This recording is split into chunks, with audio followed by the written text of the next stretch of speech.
JN ಕಿಚನಿಗೆ ಸ್ವಾಗತ ವೀಕ್ಷಕರೇ. ಏನು ನೋಡ್ತಿದ್ದೀರಲ್ಲ ಏನು ಅಂತ,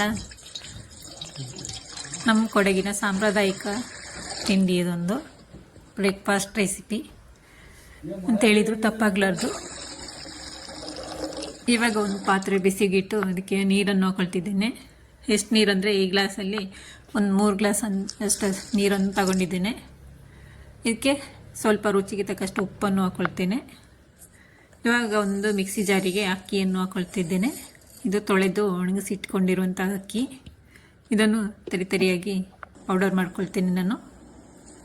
ಇವಾಗ ತರಿ ಮಾಡಿರುವಂತಹ ಪೌಡರನ್ನು ಒಂದು ಬೌಲಷ್ಟು ಬಿಸಿ ನೀರಿಗೆ ಹಾಕ್ಕೊಳ್ತಿದ್ದೇನೆ. ಇದು ಸ್ವಲ್ಪ ಹೊತ್ತು ಬಿಸಿನೀರಲ್ಲೇ ಬೇಯಿಸಬೇಕು. ವಿಡಿಯೋ ಹೊಸದಾಗಿ ನೋಡೋರು ಸಬ್ಸ್ಕ್ರೈಬ್ ಮಾಡಿಕೊಂಡು ವಿಡಿಯೋ ವಾಚ್ ಮಾಡಿ. ವಿಡಿಯೋ ಇಷ್ಟ ಆದರೆ ಲೈಕ್ ಮಾಡಿ, ನಿಮ್ಮ ಫ್ರೆಂಡ್ಸ್ ಫ್ಯಾಮಿಲಿಗೆ ಶೇರ್ ಮಾಡಿ. ಇದು ಕೊಡಗಿನಲ್ಲಿ ಫೇಮಸ್ ಆದ ಒಂದು ತಿಂಡಿ ರೆಸಿಪಿ. ಬೆಳಗಿನ ಬ್ರೇಕ್ಫಾಸ್ಟ್ಗೂ ಮಾಡ್ಕೋಬೋದು, ಮಧ್ಯಾಹ್ನದ ಲಂಚ್ಗೂ ಮಾಡ್ಕೋಬೋದು, ಇಲ್ಲಾಂದರೆ ರಾತ್ರಿ ಊಟಕ್ಕೂ ಮಾತ್ರ ಮಾಡ್ಕೊಳ್ಬೋದು.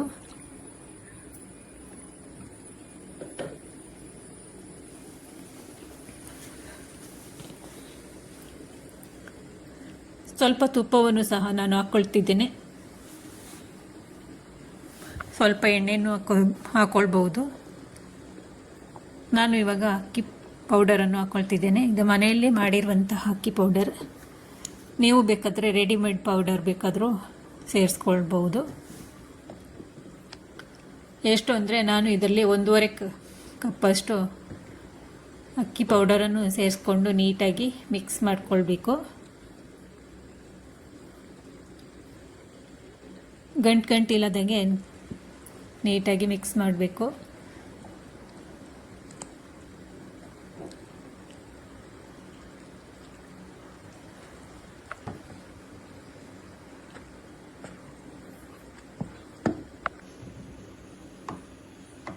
ಹೈ ಫ್ಲೇಮಲ್ಲಿ ಇಟ್ಕೊಳ್ಬಾರ್ದು, ಸ್ಲಿಮ್ಮಲ್ಲಿ ಇಟ್ಕೊಂಡು ನೀಟಾಗಿ ಮಿಕ್ಸ್ ಮಾಡಿ ಬೇಯಿಸಬೇಕು. ಒಂದು 5 ನಿಮಿಷ ಬೆಂದರೆ ಸಾಕಾಗುತ್ತೆ.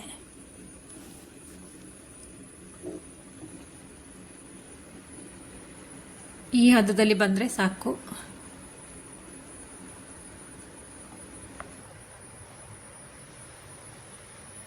ಇವಾಗೆಲ್ಲವನ್ನು ನೀಟಾಗಿ ಮಿಕ್ಸ್ ಮಾಡ್ಕೊಂಡಿದ್ದೇನೆ ನಾನು.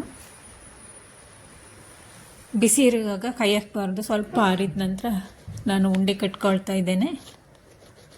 ಕೈಗೆ ಸ್ವಲ್ಪ ನೀರು ಹಾಕ್ಕೊಂಡು ಉಂಡೆ ಕಟ್ಕೊಳ್ಬೇಕು.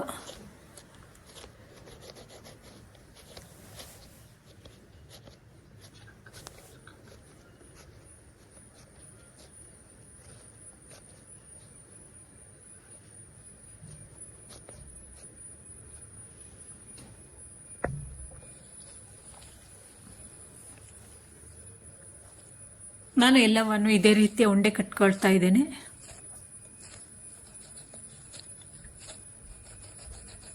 ನೀವು ಒಮ್ಮೆ ಮನೆಯಲ್ಲಿ ಟ್ರೈ ಮಾಡಿ, ತುಂಬಾ ಅದ್ಭುತವಾಗಿ ಸೂಪರಾಗಿ ಬರುತ್ತೆ.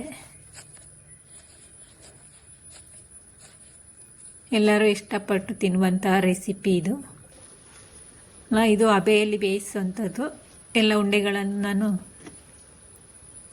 ಹಾಕ್ಕೊಳ್ತಾ ಇದ್ದೇನೆ ನೋಡಿ.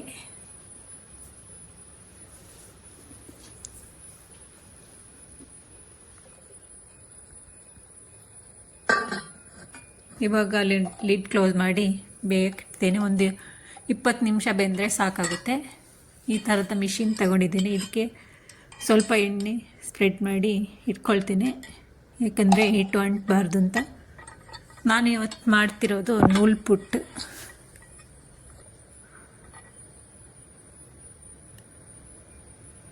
ಕೇರಳ ಸೈಡಲ್ಲೆಲ್ಲ ಇದಕ್ಕೆ ಇಡಿಯಪ್ಪಂ ಅಂತ ಹೇಳ್ತಾರೆ. ನಮ್ಮ ಕೊಡಗಿನಲ್ಲಿ ನೂಪುಟ್ಟು ಅಂತ ಹೇಳ್ತೀವಿ ನಾವು.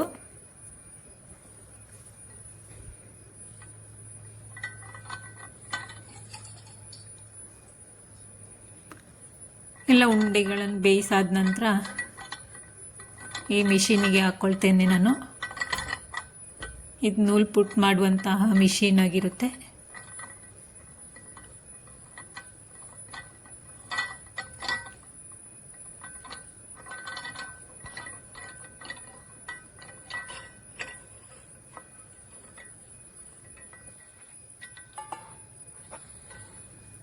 ಕೆಳಗಡೆ ಒಂದು ಚಿಕ್ಕ ತಟ್ಟೆಯನ್ನು ಇಟ್ಕೊಂಡು ಈ ರೀತಿ ಒತ್ತಿದರೆ ಈ ರೀತಿ ನೂಲು ಥರ ಬರುತ್ತೆ. ಕಟ್ಟಾಗಬಾರ್ದು, ಕಟ್ಟಾಗಿದ್ದರೆ ಅದ್ರ ಅಳತೆ ಸರಿಯಾಗಿಲ್ಲ ಅಂತ ಅರ್ಥ.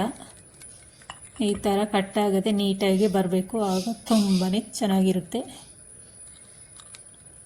ನೋಡಿ ಎಷ್ಟು ಪರ್ಫೆಕ್ಟಾಗಿ ಬರ್ತಾ ಇದೆ ಅಂತ.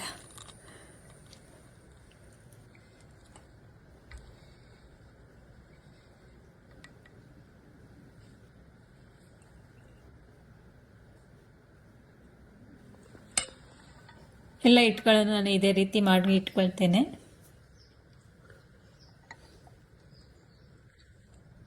ನೋಡಿ ಇನ್ನೊಂದು ಹಾಕಿ ತೋರಿಸ್ತೇನೆ ನಾನು.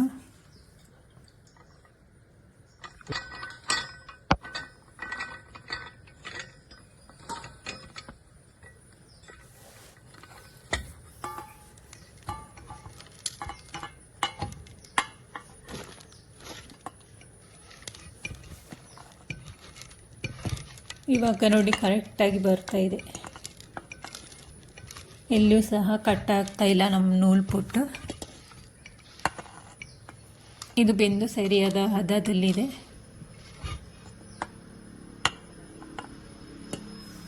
ತುಂಬ ಸಿಂಪಲ್ ಮಾಡೋದು, ನೀವು ಇದೇ ರೀತಿ ಒಂದು ಸತಿ ಮಾಡಿ ನೋಡಿ. ಈ ರೀತಿಯಾಗಿದೆ ನಮ್ಮ ನೂಲು ಪುಟ್ಟು. ಇದು ನಮ್ಮ ಕೊಡಗಿನ ಚಿಕನ್ ಕರಿ ಜೊತೆ ತುಂಬಾ ಒಳ್ಳೆ ಕಾಂಬಿನೇಷನ್ ಆಗಿರುತ್ತೆ. ಇಲ್ಲಾಂದರೆ ಕಾಯಿ ಹಾಲಿನ ಜೊತೆನೂ ಸವಿಬಹುದು. ತೆಂಗಿನಕಾಯಿ ಹಾಲು ಮಾಡಿಕೊಂಡು ಅದ್ರ ಜೊತೆನೂ ಸವಿಬಹುದು. ನೋಡಿ ಈ ರೀತಿಯಾಗಿದೆ finally. Thank you for watching. ಎಲ್ಲರಿಗೂ ಬಾಯ್.